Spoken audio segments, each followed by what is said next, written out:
এখানে শুধু সুফিবাদ প্রচার করা হয়। লাইক দিন, শেয়ার করুন। বিসমিল্লাহির রহমানির রহিম। আসসালামু আলাইকুম আরহামাতুল্লাহি আবারাকাতুহু। শুরুতেই মহান আল্লাহ তাআলার দরবারে শুকরিয়া আদায় করি, যিনি আমাদের অস্তিত্ব দান করেছেন। সুফিবাদের মূল নির্দেশ হলো মারিফাত বা আল্লাহকে চেনা। আজকের আলোচনার মূল বিষয় হলো সবকিছু যদি আল্লাহ সৃষ্টি করেন তবে আল্লাহকে কে সৃষ্টি করেছেন। এটি একটি গভীর আধ্যাত্মিক ও যৌক্তিক প্রশ্ন। হাদিসে কুদসিতে এসেছে, আল্লাহ বলেন, আমি এক লুকায়িত গুপ্ত ধন ছিলাম। আমার মহিমা প্রকাশের ইচ্ছা হলো, তাই আমি সৃষ্টি জগৎ সৃষ্টি করলাম। অর্থাৎ সৃষ্টির মূল কারণ হলো স্রষ্টার ভালোবাসা এবং নিজের সৌন্দর্য প্রকাশ করা। মানুষের মস্তিষ্ক সসীম। একটি নির্দিষ্ট সীমার বাইরে মানুষ চিন্তা করতে পারে না, কিন্তু আল্লাহ অসীম। সসীম বস্তু দিয়ে অসীমকে পূর্ণাঙ্গভাবে বোঝা সম্ভব, তবে আধ্যাত্মিক নূরের মাধ্যমে অনুভব করা সম্ভব। পার্থিব জগতে প্রতিটি কাজের পেছনে একজন কারিগর থাকে। ঘর দেখলে মিস্ত্রি মনে পড়ে, চিত্র দেখলে চিত্র অঙ্কন। কিন্তু এই নিয়ম সৃষ্টির জন্য প্রযোজ্য, স্রষ্টার জন্য নয়, কারণ স্রষ্টা নিয়মের ঊর্ধ্বে। সুফি দার্শনিকদের মতে আল্লাহ হলেন ওয়াজিবুল অজুদ, যার অস্তিত্ব অন্য কারো উপর নির্ভরশীল নন। তিনি নিজেই নিজের অস্তিত্বের কারণ। যদি তার কোনো সৃষ্টিকর্তা থাকতো তবে তিনি আল্লাহ হতেন না। সময় আল্লাহর একটি সৃষ্টি। আমাদের কাছে গতকাল, আজ বা আগামীকাল আছে, কিন্তু আল্লাহর কাছে কোনো সময় নেই। তিনি সময়ের স্রষ্টা, তাই সময়ের কোনো আদি বা অনন্ত তাকে স্পর্শ করতে পারে না। কোরআনের ভাষায় হুয়াল আউয়ালু হুয়াল আখিরু, তিনি আদি, তিনি অনন্ত। যখন কিছুই ছিল না তখনও তিনি ছিলেন, যখন কিছুই থাকবে না তখনও তিনি থাকবেন। তার শুরু নেই বললেই তার কোনো সৃষ্টিকর্তা থাকার প্রশ্নই ওঠে না। যদি বলা হয় আল্লাহকে অন্য কেউ সৃষ্টি করেছেন, তবে প্রশ্ন আসবে, তাকে কে করেছেন? এভাবে চলতেই থাকবে। যুক্তিশাস্ত্রে একে তাসাল্লুল বলা হয়, যা অসম্ভব। তাই শেষ পর্যন্ত এমন এক সত্তায় গিয়ে থামতে হবে যিনি অনাদি। ইমাম গাজ্জালী রহমাতুল্লাহ আলাই ও হযরত মহিউদ্দিন ইবনুল আরবি রহমাতুল্লাহ আলাইয়ের মতে স্রষ্টাকে পাওয়ার পথ যুক্তিতে নয়, বরং অন্তরের সচ্ছলতায়। যারা নিজের নফসকে চিনেছে তারা তাদের রবকেই চিনেছে। সৃষ্টির প্রথম বিন্দু হলো নূরে মুহাম্মাদি। আল্লাহ পাক নিজের নূর থেকে প্রিয় নবীজির নূর সৃষ্টি করেছেন এবং সেই নূর থেকে সারা জাহান। এটি সুফিবাদের মূল তাত্ত্বিক ভিত্তি। প্রিয় দর্শক, এই গভীর জ্ঞান কেবল বই পড়েই অর্জিত হয় না। এর জন্য প্রয়োজন একজন কামেল পীর বা মুর্শিদের সহবত। আমাদের দরবার শরীফে আধ্যাত্মিক শোধনের কাজ চলছে। যারা প্রকৃত সত্যের সন্ধান করছেন এবং নফসের গোলামি থেকে মুক্তি চান, তাদের প্রতি আমার আহ্বান, আপনারা আমাদের দরবারে বায়াত গ্রহণ করে হাকিকতের পথে অগ্রসর হন। মারিফাত ও আধ্যাত্মিকতা নিয়ে আমাদের বিশেষ গবেষণামূলক সুফিবাদ বই প্রকাশিত হয়েছে। এই বইটিতে স্রষ্টার অস্তিত্ব, রুহের জগৎ এবং আধ্যাত্মিক সাধনার নিগুড় রহস্যগুলো দলিল সহ ব্যাখ্যা করা হয়েছে।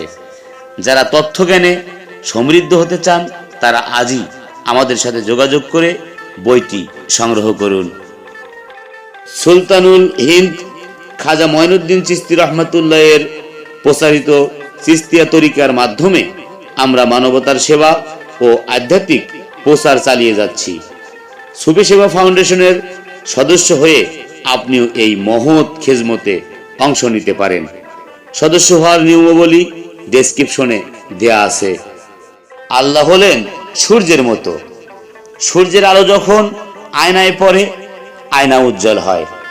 আয়নাটি সৃষ্টি হতে পারে, কিন্তু সূর্য তার আলো অনাদি শক্তির প্রতিফলন। জগৎ হলো স্রষ্টার নূরের প্রতিফলন মাত্র। মানুষ ছিল না, পরে অস্তিত্ব এসেছে, কিন্তু আল্লাহর অনস্তিত্ব কখনোই ছিল না। তিনি বিসমিল্লাহর মতো, যার আগে কোনো হরফ নেই। বিজ্ঞান বলেন জগৎ একটি বিন্দু থেকে শুরু হয়েছে। সুফিবাদ বলে সেই বিন্দুটি হলো কুদরত। যিনি সেই বিন্দু তৈরি করেছেন তিনিই স্বয়ংসম্পন্ন। নানা রঙের ফুল থাকলেও মালি একজন। মহাবিশ্বের এই সুশৃঙ্খলাই প্রমাণ করে যে এর স্রষ্টা একজন, তিনি কারো মুখাপেক্ষী নন। আল্লাহকে শুধু যুক্তি দিয়ে নয়, ইশক বা প্রেম দিয়ে চিনতে হয়। যখন প্রেম জাগে তখন কেন এবং কিভাবে, এই প্রশ্নগুলো মিটে গিয়ে কেবল মাওলার সান্নিধ্যই মুখ্য হয়ে ওঠে। আল্লাহর গুণাগুণ বা সিফাত আমরা দেখি, কিন্তু তার মূল সত্তা বা জাত বোঝার ক্ষমতা মানুষের নেই। তিনি লাম ইয়ালিদ ওয়ালাম ইউলাদ, তিনি কাউকে জন্ম দেননি এবং কারো থেকে জন্ম নেননি। দেহ মাটির তৈরি, তাই মাটির খাবার খায়। আর আত্মা আল্লাহর ফুৎকার, তাই আত্মার খোরাক হলো আল্লাহর জিকির। এই জিকিরই স্রষ্টাকে চেনার চাবিকাঠি। সুলতানুল আরেফিন হযরত বাইজিদ বোস্তামি রহমাতুল্লাহ আলাইহি বলেছেন, আমি 30 বছর ধরে আল্লাহকে খুঁজেছিলাম, কিন্তু যখন জ্ঞান হলো তখন দেখলাম আল্লাহই আমাকে খুঁজছেন। অর্থাৎ স্রষ্টাকে কেউ সৃষ্টি করেননি, বরং স্রষ্টাই সৃষ্টির অন্তরে নিজেকে প্রকাশ করার জন্য উম্মত হয়ে আছেন। স্রষ্টা অনাদি বলেই তিনি সৃষ্টির অন্বেষণকারী। পবিত্র কোরআনুল কারীমের সূরা ইখলাস হলো এই প্রশ্নের চূড়ান্ত জবাব। লাম ইয়ালিদ ওয়ালাম ইউলাদ, তিনি কাউকে জন্ম দেননি, বরং তাকেও কেউ জন্ম দেননি। সুফি তত্ত্বের ব্যাখ্যা হলো জন্ম বা সৃষ্টির প্রক্রিয়া কেবল বস্তুগত জগতের জন্য। আল্লাহ বস্তু নন, তিনি নূর। নূরের কোনো জন্মদাতা থাকে না, নূর নিজেই প্রকাশিত হয়।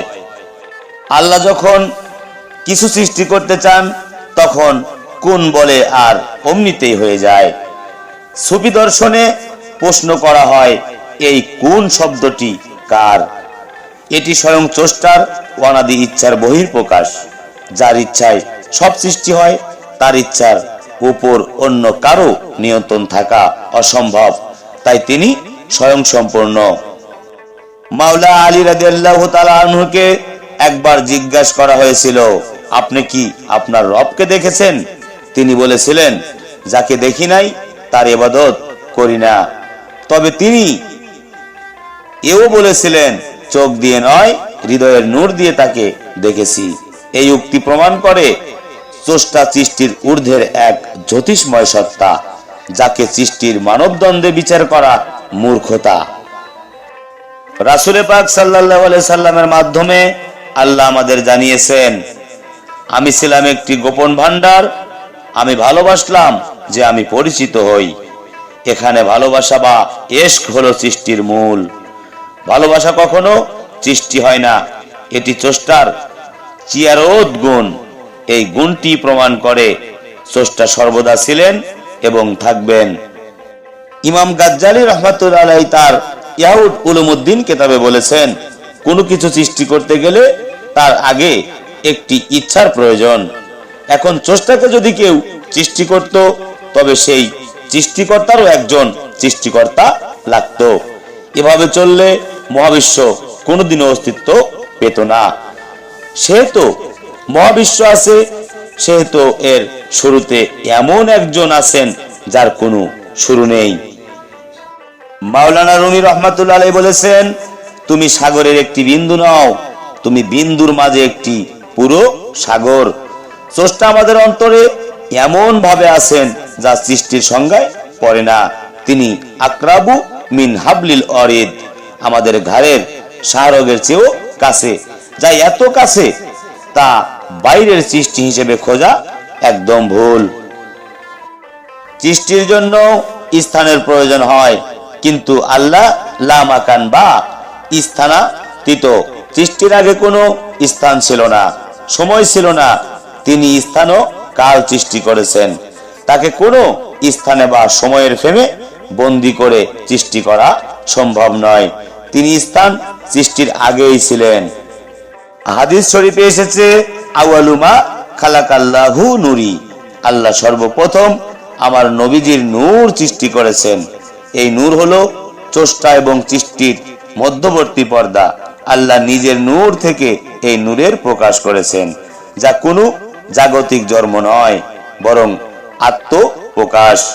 এটি সুফিবাদের তাজাল্লি বা জ্যোতি বিচ্ছরণ তথ্য। মারিফাতের কিতাব সমূহে বর্ণিত হয়েছে, মান আরাফা নাফসাহু ফাকাদ আরাফা রাব্বাহু, যে নিজেকে চিনেছে সে তার রবকেই চিনেছে। যখন মানুষ নিজের অস্তিত্বের গভীরে ডুব দেয়, তখন সে বুঝতে পারে যে তার জীবনের স্পন্দন এমন এক উৎস থেকে আসছে যার কোনো আদি নেই। স্রষ্টা সৃষ্টি নন, তিনি অস্তিত্বের আধার। সুফি মতে আল্লাহ মানুষকে তার নিজস্ব গুণবলিতে সৃষ্টি করেছেন। মানুষ যখন কামেল পীরের ওসিলায় নিজের নফসকে পবিত্র করে, তখন সে ইনসানে কামেল হয়। তখন তার মনে আর এই প্রশ্ন থাকে না যে আল্লাহকে কে সৃষ্টি করেছেন, কারণ সে তখন স্রষ্টার নূরকে নিজের ভিতরেই অনুভব করতে পারেন। হযরত খাজা মঈনুদ্দিন চিশতি রহমাতুল্লাহ আলাইহি ভারত উপমহাদেশে যে প্রেমের ধর্ম প্রচার করেছেন, তার মূল ছিল স্রষ্টার প্রতি নিঃস্বার্থ ভালোবাসা। চিশতিয়া তরিকায় জিকির ও ফিকিরের মাধ্যমে মনের পর্দা সরানো হয়। এই তরিকা আপনাকে স্রষ্টার অনাদিত্যের তাত্ত্বিক জ্ঞানের চেয়েও আধ্যাত্মিক স্বাদের দিকে নিয়ে যাবে। প্রিয় শ্রোতা বন্ধুরা, শুধু কানে শুনে বা ইউটিউবে ভিডিও দেখে মারিফতের পূর্ণ স্বাদ পাওয়া যায় না। এর জন্য প্রয়োজন সোহবতে সালেহীন বা সৎসঙ্গ। আমাদের দরবার শরীফে বায়াত হওয়ার মাধ্যমে আপনি একটি আধ্যাত্মিক সিলসিলার সাথে যুক্ত হতে পারেন। যারা সরাসরি দিক নির্দেশনা চান, তারা আমাদের সাথে যোগাযোগ করে বায়াত গ্রহণ করুন এবং আধ্যাত্মিক শান্তি লাভ করুন।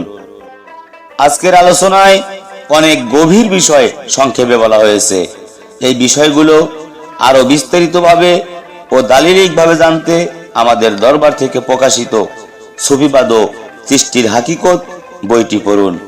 এই বইটি আপনার ঈমানি সংশয় দূর করবে এবং মারিফাতের পথের দিশারি হিসাবে কাজ করবে।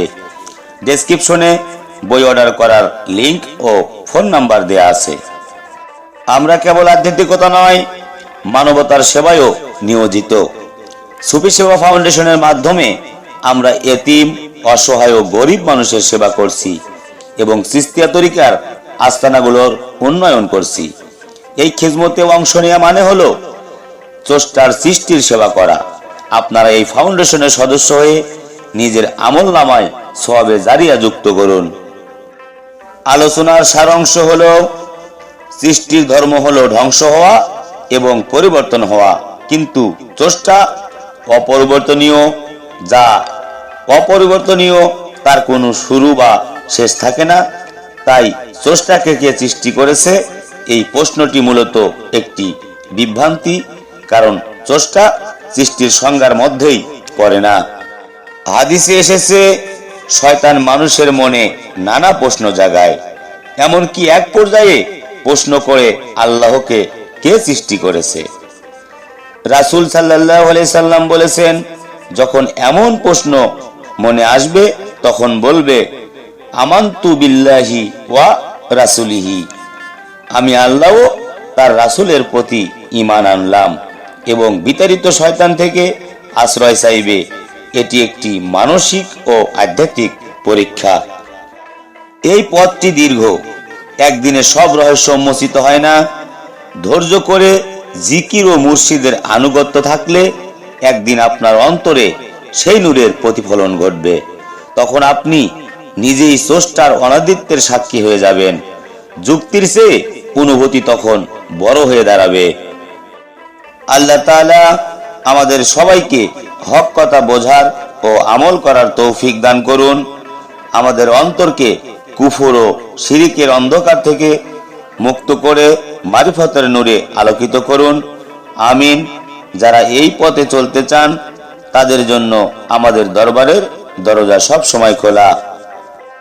আজকের এই দীর্ঘ ও গুরুত্বপূর্ণ আলোচনাটি যদি আপনার হৃদয়ে বিন্দু পরিমাণ নাড়া দিয়ে থাকে তবে ভিডিওটি লাইক দিন এবং শেয়ার করে অন্যদের বিভ্রান্তি দূর করতে সাহায্য করুন। আমাদের এই আধ্যাত্মিক কাফেলার সাথে যুক্ত থাকতে এবং নিয়মিত মারিফাতি আলোচনার আপডেট পেতে চ্যানেলটি সাবস্ক্রাইব করে পাশে থাকা বেল আইকনটি বাজিয়ে দিন। আপনার কোনো প্রশ্ন থাকলে কমেন্টে জানান। পরবর্তী ভিডিওতে নতুন কোনো রহস্য নিয়ে কথা হবে। আসসালামু আলাইকুম ওয়া রাহমাতুল্লাহি ওয়া বারাকাতুহু। সবাই ভালো থাকবেন, সুস্থ থাকবেন। জয় গুরু, জয় হোক পাক পাঞ্জাতন আহলে বায়াত বিশ্ব মানবতার।